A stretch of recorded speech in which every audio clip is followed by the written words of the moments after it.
اللهم صل على محمد وعلى آل محمد كما صليت على إبراهيم وعلى آل إبراهيم إنك حميد مجيد وبارك على محمد وعلى آل محمد كما باركت على إبراهيم وعلى آل إبراهيم إنك حميد مجيد. Donc comme je le disais tantôt, la prophétologie prédictionnelle et provisionnelle est la connaissance des prophètes et de leurs prophéties. Il faut avoir une connaissance historique pour les non-contemporains, une connaissance événementielle pour les contemporains, une connaissance géographique pour comprendre la territorialité, une connaissance stylistique pour comprendre les allégories, les métaphores, pour ne pas dire la terminologie prophétique, et une connaissance généalogique, une connaissance numérique et graphologique. Si le commun des mortels, je parle même des musulmans et des non-musulmans étudiaient les pourtours de la prophétologie prédictionnelle et prévisionnelle, je pense qu'il aurait eu en fait moins de paroles. Donc on ne peut pas discréditer un prophète à cause d'une mission, bien d'une révélation qu'il a reçue dans la grotte. Si on discrédite le prophète sallallahu alayhi wa sallam, c'est que tous les prophètes ils vont passer dans cette marmite, si je peux le dire ainsi. Donc j'avais brossé le récit de Moïse dans Exode 33 verset 20, corroboré dans la sourate 7 au verset 142 à 144. Moïse demande à voir Dieu.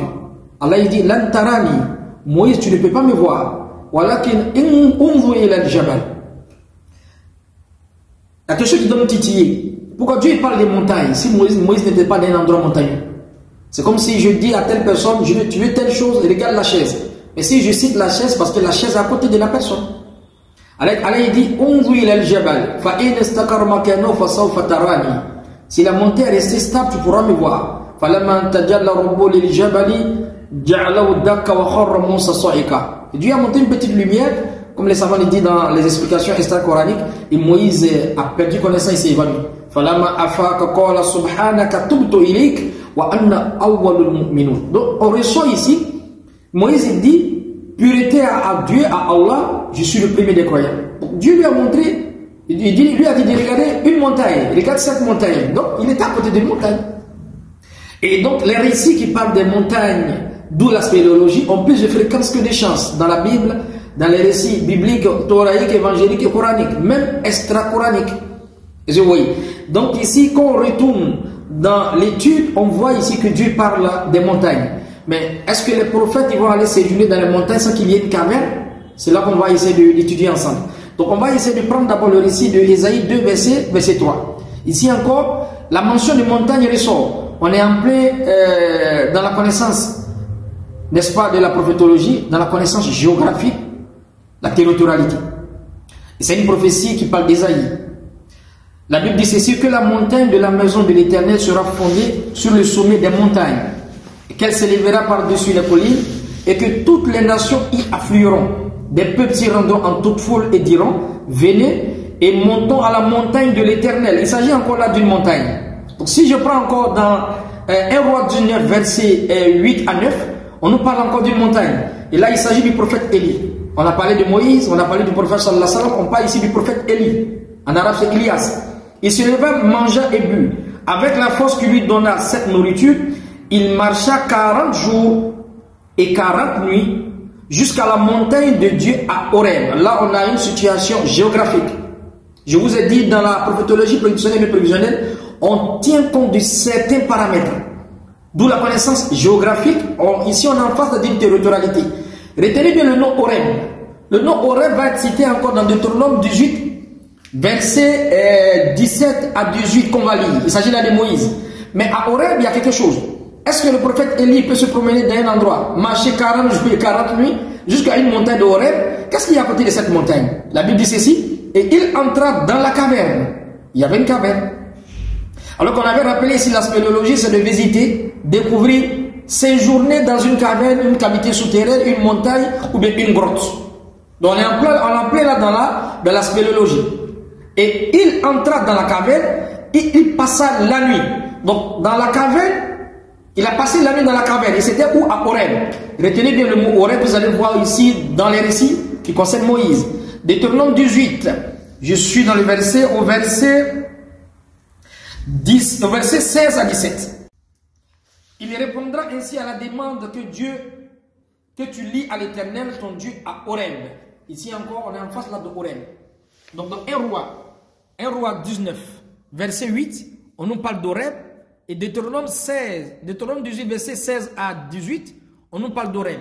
Donc Élie était dans un endroit à Horeb où il y a séjourné dans une caverne. Donc si Moïse se retrouve dans le même endroit à Horeb, c'est sûr et certain que Moïse, quand il a passé 40 jours, 40 nuits, Moïse était dans cette même caverne. Là, on est en face là de la connaissance géographique.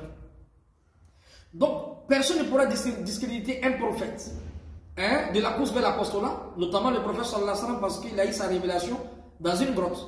Et si on retourne dans le Coran, avant même de retourner dans le Coran, si on prend le récit de Luc 6, verset 12, où la Bible dit ceci: en ce temps-là, Jésus monta sur la montagne pour prier et il passa toute la nuit dans la prière à Dieu. Est-ce que Jésus ne pouvait pas prier dans les synagogues? La question est posée. Est-ce qu'il ne pouvait pas prier dans le temple? Pourquoi aller sur une montagne? On a dit le symbolisme de la montagne, c'est un lien entre les cieux et la terre. C'est le symbolisme de l'élévation spirituelle et c'est le symbolisme de la rencontre de Dieu. C'est ce que les théologiens disent. En ce temps-là, Jésus monta sur la montagne pour prier. Il passa toute la nuit dans la prière à Dieu. Et cette prière qu'il a faite, c'était pour choisir les 12 disciples. Parce qu'au verset 13, il choisit les 12 apôtres. Il a fallu qu'il prie sur une montagne. Donc n'oubliez jamais ça. La spéléologie est toujours avant la prophétologie. Même pendant la prophétologie, les prophètes, ils allaient vers une montagne, soit ils séjournaient là-bas, à l'instar de Moïse et d'Élie. Même il y a les récits même qui parlent de Josué comme ça. Et je voyais. Donc si on prend, du point de vue normatif, si on prend tous ces prophètes, on n'a pas discrédité les récits, on n'a pas discrédité les prophéties. Je parle de Moïse, je parle d'Élie. Pourquoi refuser la prophétie qui parle du prophète sallallahu alayhi wa sallam quand il va dans la grotte? Là, on va dans Habakkuk 3, verset 3, verset 1 à 3, où on dit Dieu vient de tes mains et le ciel vient de la montagne des parents. Il s'agit encore d'une montagne. Cette même montagne encore est citée dans Deutéronome 33, verset 2.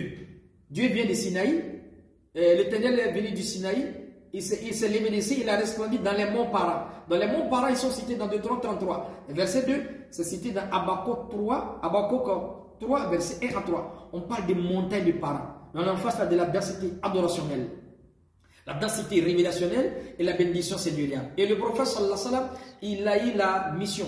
La spéléologie est la plus parfaite et complète. Parce que même avant la prophétie, à partir de 39 ans, parce qu'il y a deux versions, il a eu la révélation à l'âge de 39 ans, 3 mois et 20 jours. D'autres versions disent 40 ans, 6 mois et 12 jours. À partir de 39 ans, le prophète maintenant, il va où?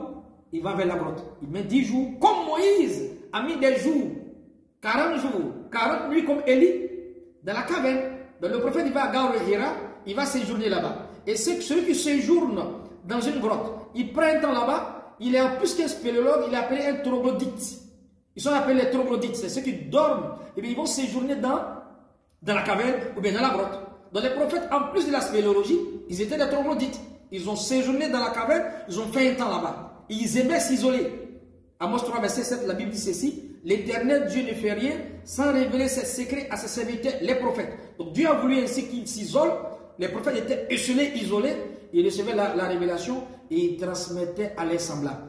Donc c'est corroboré par Moïse, c'est corroboré par Élie, par Jésus. Pourquoi pas ne pas en fait avoir une compréhension de la toute censure et voir que la prophétie que Dieu a donnée aux prophètes dans la montagne de Héra doit être acceptée par le commun des mortels, parce que Moïse, Jésus et Élie, ils ont passé par cette même connaissance spéléologique. Que Dieu nous donne la compréhension.